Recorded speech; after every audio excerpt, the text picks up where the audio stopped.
ไม่สูงปอแมวเขาพี่ๆน้องๆเขาตั้งหมดตั้งเสียงขนาดมันให้ก็เป็นวันปอวันอันลำลองตาพอจัดวันเฮาอันนึงขนาดที่ในเมืองไทยก็มักมันว่าเป็นวันปอนั่นค่ะนะก่อนเลยเจ้ามันให้ก็เจ้าเขาเลยกัดตุ้มซ้อมคนไทยเขาเลยหังให้อันเขาซ้อมพักซ้อมกับลูตันปันเจออันปอเมอันลูให้ไตกว่ามันก็ลูตันจอมปอเมอันตึกอยู่ไว้ในเมืองกงกังจะไหนขนาดย้อนไปนั้นเฮาว่ากูก็เกิดมาในเมืองกงกังในก็เพราะว่ากูมุนปอเมสองเจ้าสองป้าเลยว่าเยอะเดิงแต่ขนาดย้อนไปนั้นเฮาหาเจออันตึงมีปอเมเลสังเจออันมีปอเมเยาเลสังเลยก็จอมนางเฮาค่ะทุกลีให้สังกว่าดอกกูมุนเจจื้อจึงเหือเจ้าเขาดีมาหมกหลัดปันนั้นเพราะว่าปอเจ้าได้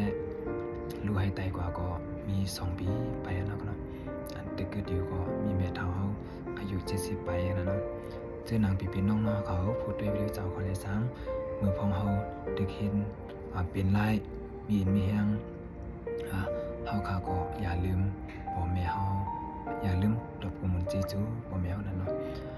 เมื่อไปลัดลองตบกุมุนจีจูพ่อแม่ได้เนาะคนเฮาค่ะก็ยำลัดว่าสังว่าใครตบกุมุนจีจูพ่อแม่ได้ลูกค้าจะหาเงินตองเลี้ยงซื้อเฮิรนแหนงเฮ็ดเฮิรนเข้มๆซื้อรถกาปานซื้อโคของปานอันลีๆปานพ่อแม่เฮานะครับอันใดมันเป็นวัตยาเฮาหาพ่อแม่ลูกหลานเหมือนสนามเฮาก็เล็กๆพ่อแม่เฮาก็ดูแลด้วยถึงเฮาเจออันเฮาใครย่ำใครกินกับพ่อแม่เฮาซื้อปานเฮานาเฮาค่ะบ่เต็มเลยนาเล็กนาเกียกาเปิ้นเอาพ่อแม่ก็คัดใจใส่เอาปานเฮาในว่าเป็นวัตยาเฮาขาดทุกเฮ็ดปันต่อกันมาซั่นกันเนาะเจ้านางลูกหลานก็มาเหตุการณ์เฮ็ดงานเมืองไทยก็ตาดีส่งเงินปันพ่อแม่ตาดีเฮ็ดเฮิรนปันพ่อแม่เลยอยู่หลีเลยเจอหลีอันนี้ก็มันเป็น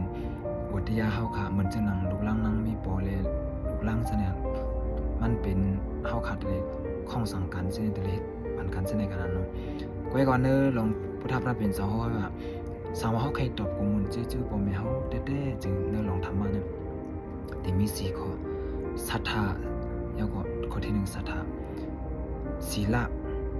สากะปัญญานะศรัทธาศีล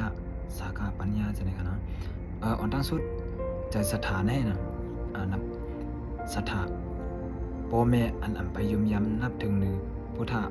พระเป็นเจ้าพระตราสังฆายตนะเจ้าสัมปานัยนั่นคือพ่อแม่เฮายุมย้ำนับถึงเฮาขาดได้ลาดปันสูนปันใจศรัทธาพุทธพระเป็นเจ้าเหมือนจังว่ายตนะสังพุทธธรรมสังฆพุทธพระเป็นเจ้าตาได้ไลเป็นพุทธมาในตาได้ไลเป็นภูมิตั้งหูเยอะลงในมันเจ้าไลเกี่ยงปรามีสิสังเกตไปแสงกัมปาในคำทุกขจริยาทุกหยับตาได้ไลทุกลองธรรมะเจจังมาขังเป็ดว่ามันเจ้าเลยเกี่ยงกัมมาเลยพี่ปรามีตั้งนำตั้งไหลมันเจ้าเลยผู้เลยหันมาสิมกามันเจ้าก็เลยแจกเพมาลองธรรมะเหมือนจังนะเพราะว่าเฮาเฮ็ดลีเฮาก็ได้ไลลีเพราะว่าเฮ็ดให้เฮาก็ได้ไลให้เหมือนจังนั้นว่าพุทธพระเป็นเจ้าเลยเกี่ยงกัมมาเฮาก็สิมกาเลยฮ้อเลยเปียวมันเลยลองธรรมะเฮาก็สิมกาอันเป็นลูกน้องตะเปพุทธพระเป็นเจ้าเลยนะคือความสึกความเฮาก็ลองอันพุทธพระเป็นเจ้าสั่งสอนมามือป่วนมาศาสนา2 หิงหาปากไปซั่นนะคือเตรียมหมดให้ซั่นลูกน้องตะเปพุทธพระเป็นเจ้าเลยเกี่ยงเลยกรรมเลย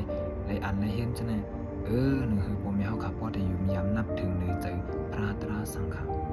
เฮาค่ะได้เลยสุนใจปันพ่อแม่เฮานะใจยุมย้ำศรัทธาคนเฮาบ่เฮาเฮ็ดดีเฮาก็ได้เลยดีบ่เฮ็ดให้เฮาก็ได้ให้มันเหมือนเฮาค่ะเฮาผูกหมักผิด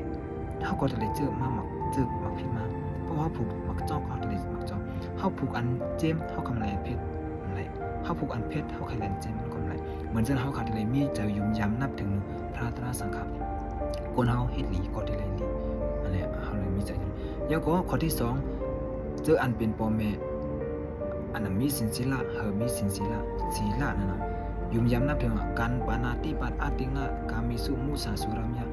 มอยุมย้ำนับถึงในศีล5 ป้ามีใจมันเกียนในศีล5 ป้าคนเฮาค่ะพุทธพระเป็นเจ้าว่าติละศีล5 ป้าในเพราะว่ามันคือพักตรงอะไรนะมันปิดเปตะกะปิดมันก็ว่านะ ย้อนเปิ้นนั้นนะคือพ่อแม่เฮามีเจอยุ่มยำในสินศีลาหาปาในก่อนเฮาเกี่ยงกรรมมันกึมนี่นะอันนั้นก็จะได้ส่วนบัดหนึงเป็นเจอยุ่มยำในนับถึงพระตราสังฆะข้อที่2สินศีลาอันไหนครับเฮามีเจอยุ่มยำในนับถึงสินศีลาหาปาสากะบ่แม่อันมีเจอคิดทีคิดแนวอำไข่ลูกไข่ต้านอำมีเจอไข่แจกเพปันใช่มั้ยเฮาขาดได้ส่วนปันนะเฮาได้ส่วนปันเฮาหมอรู้หมอตันป้อลองดูลองตันเหมือนจังเฮาค่ะพอเฮามีเจอยินปันเปิ้นยินเมตตาปันเปิ้นเนี่ยลองเมตตาเฮาก็ได้เลยขึ้นเฮาใครเลยติเปิ้นอย่างเดียวเนี่ยตาเฮาก็ได้ใครเลยมันเฮาเลยมีเจอยินปันใช่มั้ยเฮิมบ่แม่มีเจอยุ่มยำสากะไข่หุมรู้หุมตันอำว่ามีน้ำมีอีกนะข้อที่3ปัญญาวิปัสสนาปัญญาน่ะเฮามีเจออยู่ยุคนำคันธาเฮาในอำมันำกึมอันนี้จะทุกขะอนัตตะในเมืองกงกังในอำมันำกึมสิจิสยามยุคนำคันธาเฮามาเร็วถึงแล้ววันกว่ามันกอดดีหิวเดียวมันอยากไหลกูทิ้งกับเขาเมื่อเอาเฮาด้วยค่ะเมื่อเฮาก็เล็กแหละมือเร็วนี่มันเหมือนกันก็ปล่อยยุคนำคันธานี่มันเปียงแลมาเพียวเป็นเปียงแลเฮาหนังนี่อย่างบ่จิบ่เดียวนะเฮาขาดเลยปองใจว่าในเมืองกงกังในมีอันมันกึมยุคนำคันธาเฮาวันหนึ่งเฮาก็ตีตายก่อนที่เลยพัดยันเมืองกงกังในก้อยเมื่อเฮามีลมหายใจเฮาขาดเลยคัดใจเสยอินเสยามการตั้งลีกูสู่เฮาเลยปองใจว่านั่นลมเมืองกงกังในมันนำคือเฮาก็เลยมีใจยุ่มยำเหตุการณ์ตั้งลีกูสู่นำจอมนานเฮาปองเป็นไรเฮาบ่ปองใจว่าเนื้อตูคันเท้าในอันแรกก็มันนำคือเฮาขาดเลยส่วนบันปองให้เฮาคัดใจเหตุการณ์ตั้งลีกูสู่เหมือนจะนอมกันพ่อแม่สังว่าใครตบมันเจจูพ่อแม่ในปัจจุบันเฮามีใจยุ่มยำนับถึงพระตราสังฆะหรือสีพระตราสังฆะดีมีสังในนั้นเฮามีใจยุ่มยำศรัทธาศีลเฮามีใจมันเก็บในสินศีลหาปาสากะเฮามีใจโมจักเพโมหมรู้หมตันปัญญาเฮามีใจว่าอันนี้จักทุกขะมันนำคือเฮาโมเกี่ยงกับว่า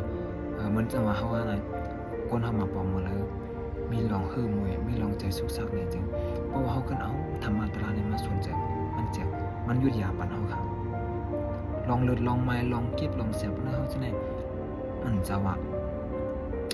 ลองตั้งหนอกให้มายุดยาปันอะไรก็ลองเงินครับบ่ยุดยาปันมันเป็นที่เรื่องมาโหเสียเอาลองทำมาในยุดยาปันนะ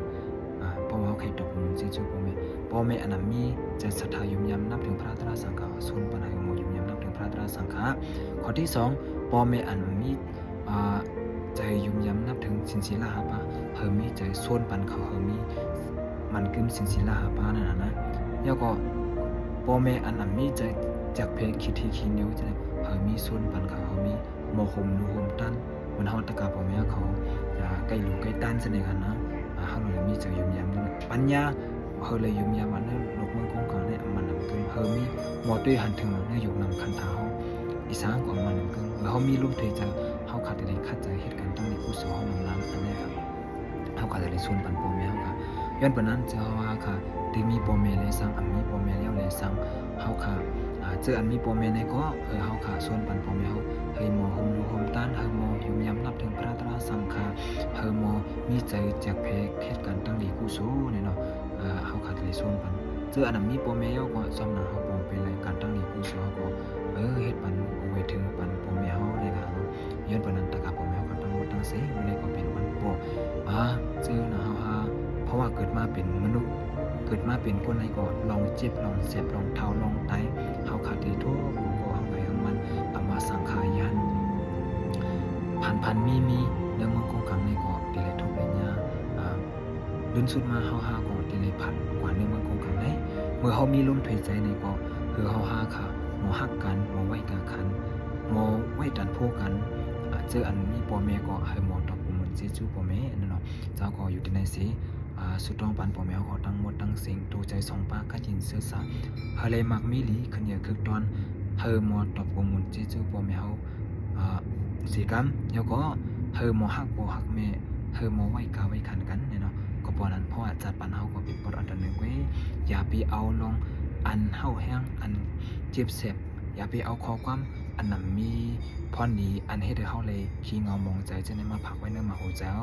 เมื่อเฮามีลมหายใจก็ฮักบ่ฮักแม่เฮาไว้กลางคันบ่แมวให้ตอบกุมมุนจิจูบ่แมวเตรียมทุนเจกำในค้าเนาะถูกใจ2ป้ากะดินซื่อสาไม่สุขา